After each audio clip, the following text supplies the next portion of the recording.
اس کی چچا زاد بہن بے انتہا خوبصورت تھی۔ عبداللہ اس سے محبت کرنے لگا۔ ایک دن موقع پا کر عبداللہ نے لڑکی سے کہا کہ میری خواہش پوری کر دو۔ لڑکی شرم و حیا والی تھی، لیکن اس نے ایک شرط پر اس کی بات مان لی۔ یہ ایک طویل واقعہ ہے جو صحیح مسلم میں موجود ہے۔ پوری تفصیل کا خلاصہ اس طرح ہے۔ حضرت عبداللہ بن عمر رضی اللہ عنہما بیان کرتے ہیں کہ رسول اللہ صلی اللہ علیہ وسلم نے فرمایا، 3 آدمی سفر کر رہے تھے کہ بارش آ گئی۔ انہوں نے پاس کے ایک غار میں پناہ لے لی، لیکن جب وہ غار میں داخل ہوئے تو اس کے دہانے پر یعنی اس کے منہ پر ایک چٹان گر گئی اور غار کا منہ بند ہو گیا۔ ظاہر ہے کہ یہ ان تینوں کے لیے ایک خوفناک لمحہ تھا۔ اگر چٹان نہ ہٹتی تو وہ سب کے سب وہیں بھوک پیاس سے ختم ہو جاتے۔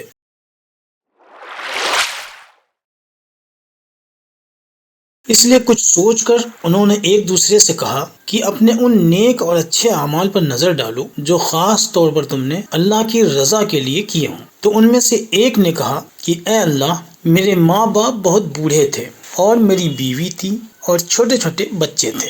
میں ان کی خاطر بکریاں چرایا کرتا تھا، اور جب میں ان کے پاس بکریاں واپس لاتا تو سب سے پہلے دودھ دھوتا اور پہلے اپنے ماں باپ کو پلاتا، اپنی اولاد سے بھی پہلے اور باقی تمام گھر والوں سے پہلے۔ پھر ایک دن ایسا ہوا کہ بکریوں کو چراتا چراتا میں دور نکل گیا اور شام تک نہ آ سکا۔ جب گھر پہنچا تو دیکھا کہ میرے ماں باپ سو چکے ہیں، تو میں نے حسب معمول دودھ دہا اور آ کر ان کے سرانے کھڑا ہو گیا۔ مجھے پسند نہیں تھا کہ میں ان کو نیند سے بیدار کروں، اور یہ بھی برا معلوم ہوا کہ ماں باپ سے پہلے بچوں کو دودھ پلا دوں، حالانکہ بچے میرے پاؤں کے پاس بلبلا رہے تھے اور چیخ چلا رہے تھے۔ اسی حال میں فجر کا وقت آ گیا۔ میں دودھ لیے کھڑا رہا، بچے روتے رہے اور ماں باپ سوتے رہے۔ اے اللہ، تو جانتا ہے کہ اگر میں نے یہ کام محض تیری رضا کے لیے کیا تھا تو اس پتھر کو اتنا کھول دے کہ کم سے کم ہم آسمان کو دیکھنے لگیں۔ چنانچہ اللہ تعالیٰ نے پتھر کو اتنا ہٹا دیا کہ انہیں آسمان نظر آنے لگا۔ پھر دوسرے شخص نے کہا، اے اللہ،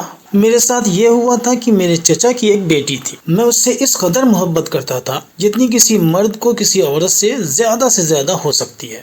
میں نے اس سے اپنے آپ کو پیش کرنے کا مطالبہ کیا اور میرا ارادہ تھا کہ میں اس کے ساتھ بدکاری کروں، تو اس نے کہا کہ جب تک اسے 100 اشرفی نہ دو گے ایسا نہیں ہو سکتا۔ بعض کتب میں اس کی تشریح میں آیا ہے کہ وہ لڑکی غریب تھی یا قحط کا شکار ہو گئی تھی اور اس کے گھر والے بہت ضرورت مند تھے۔ تو میں نے بھرپور کوشش کی کہ 100 اشرفیاں جمع کر لوں۔ چنانچہ میں نے محنت کر کے وہ جمع کر لی اور ان کو لے کر اس کے پاس آ گیا۔ پھر جب میں اس کی دونوں ٹانگوں کے درمیان بیٹھ گیا تاکہ اپنا کام کروں تو اس نے کہا، اے اللہ کے بندے، اللہ سے ڈر اور مہر کو ناجائز طریقے سے مت کھول۔ تو میں کھڑا ہو گیا اور اپنا ارادہ بدل دیا۔ تو جانتا ہے کہ اگر میں نے یہ کام محض تیری رضا کی خاطر کیا تھا تو ہمارے لیے اس میں اور کشادگی پیدا کر دے، اس پتھر کو اور ہٹا دے۔ تو اللہ تعالیٰ نے پتھر کو کچھ اور ہٹا دیا۔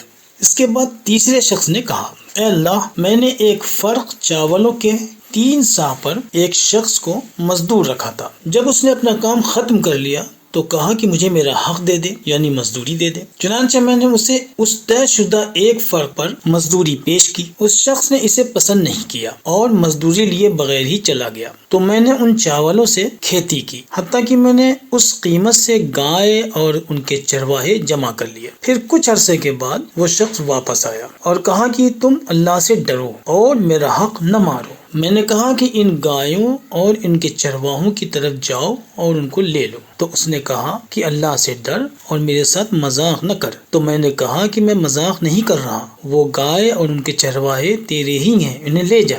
چنانچہ وہ انہیں لے کر چلا گیا۔ تو جانتا ہے کہ اگر میں نے یہ کام تیری خوشی کے لیے کیا تھا تو باقی پتھر کو بھی ہم سے ہٹا دے۔ چنانچہ اللہ تعالیٰ نے باقی پتھر کو بھی ہٹا دیا اور وہ سب کے سب غار سے باہر آ گئے۔